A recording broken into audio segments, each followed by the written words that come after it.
আমন্ত্রণ দীপ্ত সংবাদে, সাথে আছি আমি তারান্নুম জ্যোতি। শুরুতেই জানাবো সংবাদ শিরোনাম। ডিসেম্বরকে ধরে ত্রয়োদশ সংসদ নির্বাচনের প্রস্তুতি নিচ্ছে কমিশন, জানালেন ইসি সানাউল্লাহ। সাগর রুনি হত্যার তদন্তে বাধা দেওয়া হয়েছিল, উচ্চ পর্যায়ের টাস্ক ফোর্সের তদন্তে দাবি। 4 এপ্রিল বিমস্টেক সামিটে দেখা হচ্ছে ইউনূস মোদির, তবে বৈঠক এখনো নিশ্চিত নয়।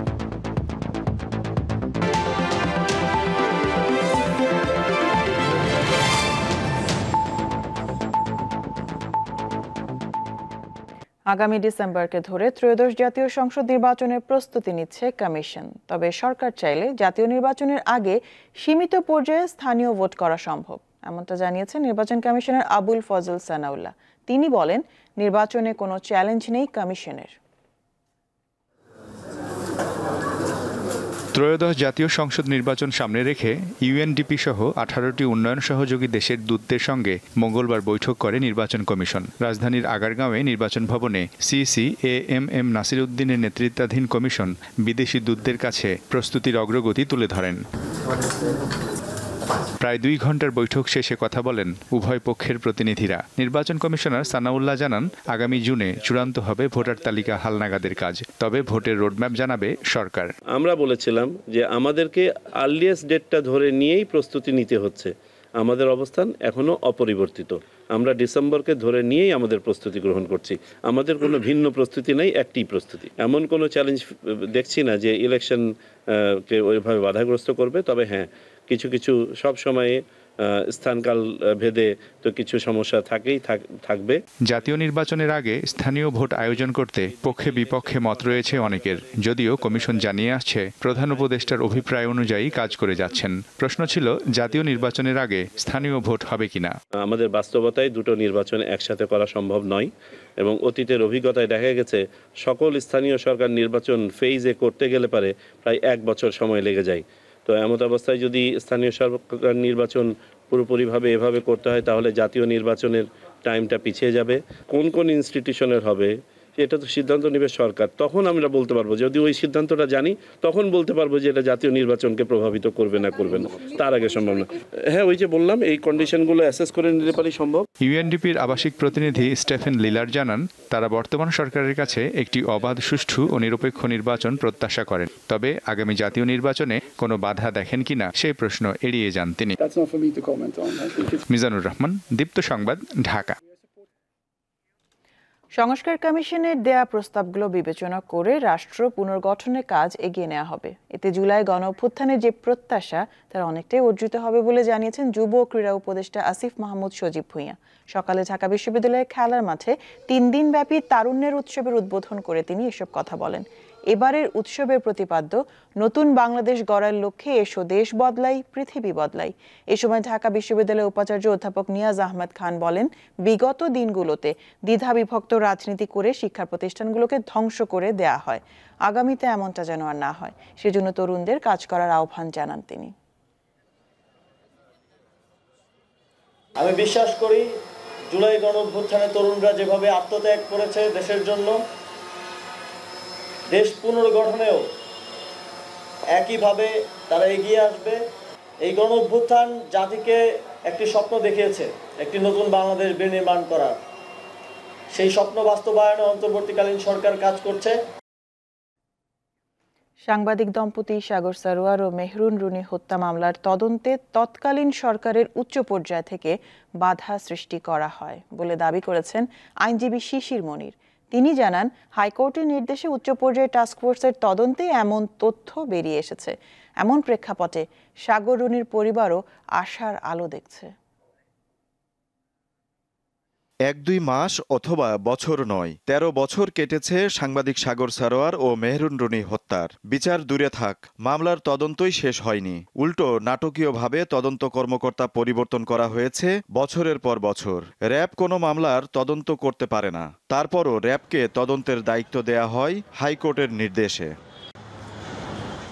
আইনজীবী শিশির মনির বলছেন, সাগররুনি হত্যাকাণ্ডে তৎকালীন সরকারের ঊর্ধ্বতন কেউই জড়িত রয়েছে, তাই মামলার তদন্ত শেষ করা হয়নি। সরকার পরিবর্তনের পর হাইকোর্টের নির্দেশে গঠিত উচ্চ ক্ষমতা সম্পন্ন টাস্ক ফোর্সের তদন্তে এমন তথ্য পাওয়া গেছে। অতীতে এই তদন্ত প্রক্রিয়াকে বারিত করা হয়েছে, বাধাগ্রস্ত করা হয়েছে।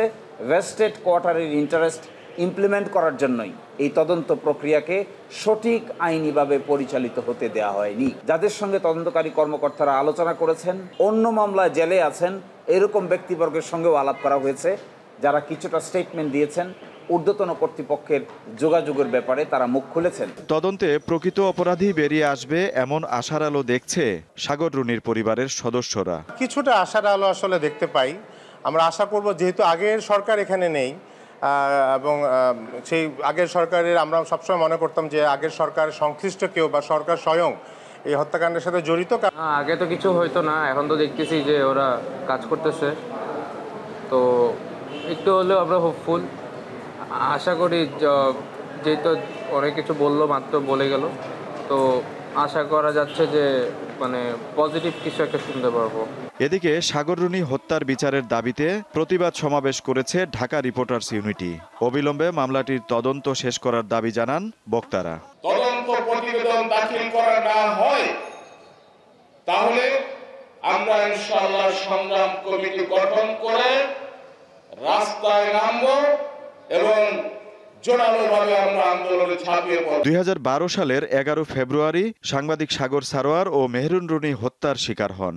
এ ঘটনায় রাজধানীর শেরেবাংলা নগর থানায় হত্যা মামলা দায়ের করা হয়।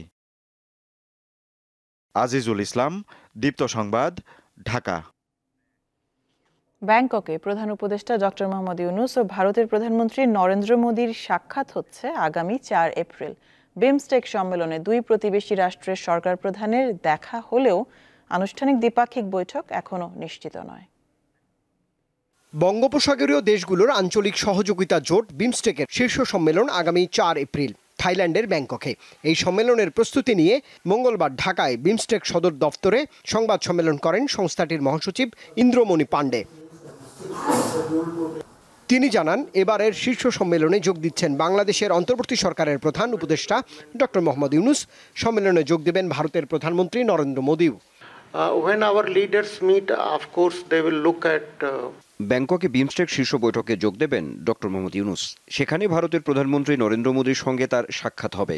তবে দ্বিপাক্ষিক বৈঠক হবে কিনা তা নির্ভর করছে দুই দেশের উপর। ইন্দ্রমণি পাণ্ডে বলেন, সদস্য দেশগুলোর দ্বিপাক্ষিক বিষয় বিমস্টেকের এজেন্ডা না, তবে এরকম সম্মেলনে সম্পর্ক উন্নয়নের সুযোগ থাকে। বিমস্টেক চীন বা পাকিস্তানের বিরুদ্ধে কোনো প্ল্যাটফর্ম নয়। সদস্য রাষ্ট্রগুলোর দ্বিপাক্ষিক বিষয় নিয়ে আমরা কাজ করি না, বরং এই অঞ্চলের বাণিজ্য, যোগাযোগ সহ নানা স্বার্থে কাজ করি। কিন্তু এই প্ল্যাটফর্ম সদস্য দেশগুলো পরস্পরের সঙ্গে বোঝাপড়া বাড়াতে পারে। আগামী শীর্ষ সম্মেলনে বাংলাদেশ বিমস্টেক সভাপতি দেশ হতে যাচ্ছে বলেও জানান সংস্থাটির মহাসচিব। রুবায়েত হাসান, দীপ্ত সংবাদ, ঢাকা। জুলাই আগস্টে মানবতা বিরোধী অপরাধের মামলায় ঢাকা উত্তর সিটি কর্পোরেশনের সাবেক মেয়র আতিকুল ইসলাম সহ 6 আওয়ামী লীগ নেতাকে ট্রাইব্যুনালে হাজির করার নির্দেশ দিয়েছে আন্তর্জাতিক অপরাধ ট্রাইব্যুনাল। আগামী 17 ফেব্রুয়ারি তাদেরকে আদালতে হাজির করতে হবে। ট্রাইব্যুনালের চেয়ারম্যান বিচারপতি গোলাম মর্তজা মজুমদারের নেতৃত্বে গঠিত 2 সদস্যের বেঞ্চ মঙ্গলবার এই আদেশ দেয়। এছাড়া কর্মরত এক ঊর্ধ্বতন পুলিশ কর্মকর্তার বিরুদ্ধে গ্রেফতারি পরোয়ানা জারি করেছে আদালত। পাশাপাশি উত্তরার ঘটনায় গ্রেপ্তার হওয়া পুলিশের সাবেক কনস্টেবল হোসেন আলীর একদিনের রিমান্ড মঞ্জুর করেছে ট্রাইব্যুনাল। 16 ফেব্রুয়ারি হোসেন আলীকে জিজ্ঞাসাবাদের দিন ঠিক করে দেয়া হয়েছে। এবং পরোক্ষভাবে নির্দেশনা দিয়ে অ্যাবেটমেন্ট করে, কমপ্লিসিট করে এই ঘটনার সাথে জড়িত আছেন মর্মে আমরা প্রাথমিক তদন্তে পেয়েছি এবং তারা যদি এই মামলায় তাদেরকে গ্রেফতার দেখানো না হয় তাহলে তারা বিভিন্ন মামলায় জামিনপ্রাপ্ত হয়ে মামলার ইনভেস্টিগেশনকে হ্যাম্পার করবেন। অপারেশন ডেভিল হান্টের তৃতীয় দিনে গাজীপুরে অন্তত 81 জনকে গ্রেপ্তার করা হয়েছে। মেট্রোপলিটন পুলিশের 8টি থানা এলাকা থেকে 69 জন এবং জেলা পুলিশের 5টি থানা এলাকা থেকে 12 জনকে গ্রেপ্তার করা হয়। এ নিয়ে গত 3 দিনে অপারেশন ডেভিল হান্টে অন্তত 261 জনকে গ্রেপ্তার করা হলো। এর মধ্যে সাবেক মুক্তিযুদ্ধ বিষয়ক মন্ত্রী আ.ক.ম মোজাম্মেল হকের বাড়িতে বৈষম্যবিরোধী ছাত্র জনতার উপর হামলা ও মারধরের ঘটনায় দায়ের করা মামলায় এ পর্যন্ত মোট 107 জনকে গ্রেপ্তার দেখানো হয়েছে।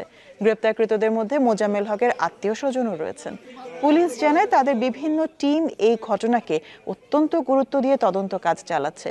অপারেশন ডেভিল হান্টে বাগেরহাটে রাতভর অভিযান চালিয়ে মোংলা পৌরসভার সাবেক প্যানেল মেয়র শফিকুর রহমান সহ আওয়ামী লীগের 16 নেতাকর্মীকে আটক করেছে যৌথ বাহিনী। কুমিল্লায় অভিযান চালিয়ে 19 জনকে গ্রেপ্তার করেছে যৌথ বাহিনী। ময়মনসিংহে অভিযানে 23 জনকে গ্রেপ্তার করেছে পুলিশ। ফেনীতে অপারেশন ডেভিল হান্টে আওয়ামী লীগ ও সহযোগী সংগঠনের 18 নেতাকর্মীকে গ্রেপ্তার করেছে আইনশৃঙ্খলা বাহিনী। ইস্পাত ও অ্যালুমিনিয়াম আমদানি 25% শুল্ক আরোপের নথিতে সই করলেন যুক্তরাষ্ট্রের প্রেসিডেন্ট ডোনাল্ড ট্রাম্প। এক্ষেত্রে কোনো দেশকে ছাড় দেওয়া হয়নি। শুল্ক বাড়ানোর এই নির্বাহী আদেশে স্থানীয় সময় সোমবার সই করেন ট্রাম্প। তার প্রথম মেয়াদেও এমন শুল্ক ছিল, তবে তখন এই শুল্কের হার ছিল 10%। হোয়াইট হাউসের একজন কর্মকর্তা নিশ্চিত করেন শুল্ক আরোপের এই পদক্ষেপ আগামী 4 মার্চ থেকে কার্যকর হবে। তবে ট্রাম্পের এই পদক্ষেপ বহুমুখী বাণিজ্য যুদ্ধের ঝুঁকি তৈরি করেছে বলে মনে করেন বিশেষজ্ঞরা। যুক্তরাষ্ট্র লাখ লাখ টন ইস্পাত ও অ্যালুমিনিয়াম আমদানি করে, যার বেশিরভাগই প্রতিবেশী কানাডা থেকে আসে। আবারও লিবিয়া উপকূলে অভিবাসী বাহী নৌকাডুবির ঘটনা ঘটেছে। এখন পর্যন্ত 10 জনের মরদেহ উদ্ধার হয়েছে। আন্তর্জাতিক গণমাধ্যম জানায় নৌকাটিতে কয়েকজন পাকিস্তানি নাগরিক সহ 65 জন অভিবাসন প্রত্যাশী ছিলেন। স্থানীয় সময় শুক্রবার লিবিয়ার আল জাবিয়া শহরের মার্সাদেলা বন্দরের কাছে নৌকাটি ডুবে যায়। দাতব্য সংস্থা রেড ক্রিসেন্ট এক বিবৃতিতে জানায়, নৌকার সব যাত্রীদের পরিচয় এখনও নিশ্চিত হওয়া যায়নি। খেলার খবর। আইসিসি চ্যাম্পিয়ন্স ট্রফির প্রস্তুতিতে শেষ 3 দিনের অনুশীলন ক্যাম্পের দ্বিতীয় দিনে আজ ফ্লাডলাইটের আলোয় নিজেদের ঝালিয়ে নিচ্ছেন ক্রিকেটাররা। প্রথম 2 দিন অনানুষ্ঠানিক অনুশীলনের পর সোমবার আনুষ্ঠানিকভাবে চ্যাম্পিয়ন্স ট্রফির স্কোয়াডের সব ক্রিকেটারদের একসাথে অনুশীলনে ডাকা হয়। শেষ 2 দিন অর্থাৎ মঙ্গল ও বুধবার রুদ্ধদ্বার অনুশীলন করবেন ফিল সিমন্সের শিষ্যরা। শেষ করব দীপ্ত সংবাদ শিরোনামগুলো জানাবো আরো একবার। ডিসেম্বরকে ধরে ত্রয়োদশ সংসদ নির্বাচনের প্রস্তুতি নিচ্ছে কমিশন, জানালেন ইসি সানাউল্লাহ। সাগর রুনি হত্যার তদন্তে বাধা দেয়া হয়েছিল, উচ্চ পর্যায়ের টাস্ক ফোর্সের তদন্তে দাবি। 4 এপ্রিল বিমস্টেক সামিটে দেখা হচ্ছে ইউনুস মোদির, তবে বৈঠক এখনো নিশ্চিত নয়।